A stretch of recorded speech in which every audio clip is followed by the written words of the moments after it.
Rise and shine! Mga ka-RSP, ito na muli ang gabay, patnubay, palala at prediksyon ni Master Hans Kua ngayong araw ng April 25, 2024, Huwebes.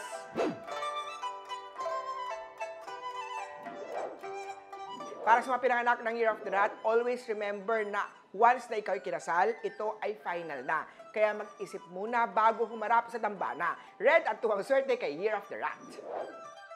Punta naman tayo sa mga pinanganak ng Year of the Ox. Kailangan mo ng pink Tibetan salt lamp para malinis ang negative energy sa bahay, sa workplace. Pwede rin itong panlaban sa mga toxic na hinaharap natin araw-araw. Orange at 5 ang swerte kay Year of the Ox.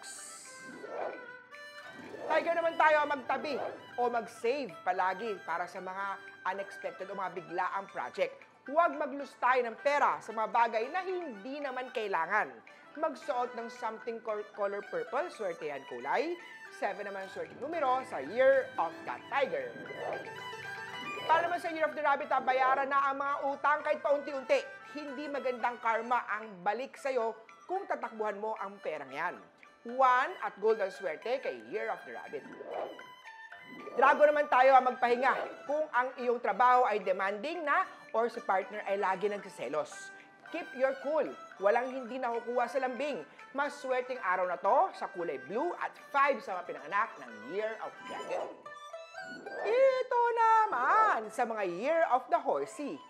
Holo, elephant figurine o yung blue dragon ang magtatanggal ng negative energy sa bahay man o sa tindahan. Ang panghihina mo ay dala ng mga taong naiinggit na nagdadala ng negative energy. Magpa-cleansing, magpa-function ng bahay kay Master Hans. Orange at 3 ang swerte kay Year of the Horse.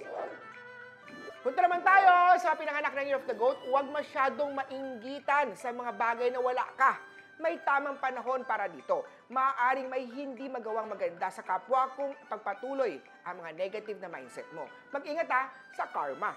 Brown at 2 ang swerte kay Year of the Goat. Sa Year of the Monkey naman tayo magbawas ng mga luho at gastos. Ito ay para maabot ng sahod at iwasan ang pag-uutang. Magandang maging handa lagi, lalo na pag may mga emergency. OOTD, pitch, maswerteng number ay 8. Rooster naman tayo, maaaring hindi para sa iyo ang mga bagay na sa isa't isa. Ganon din ang mga supplement at iba pang paraan ng pagda-diet. Mainam na makonsulta muna kay Doc bago sumabak sa ganitong pagbabawas ng timbang. Gold at 2 ang swerte kay Year of the Rooster. Kay Dog naman tayo, huwag pumatol sa mga nagkalat ng chismis tungkol sa'yo. Pero tignan din ang sarili, baka totoo nga naman ang sinasabi nila. Blue at 5 ang swerte kay Year of the Doggy. And lastly, sa mga pinanganak ng Year of the Piggy, huwag masyadong trigger happy sa paggastos. Kahit maganda ang pasok ng pera sa'yo, mag-save o mag-ipon pa rin. Number 5 at Aqua ang swerte kay Year of the Piggy. Muli po, ito po yung mga gabay, patnubay, palala at prediction lamang ni Master Hans. Nasa inyo mga kamay nasa lalay ang inyong tagumpay. Kaya always be positive at i-claim ang mga swerte mga ka-RSP.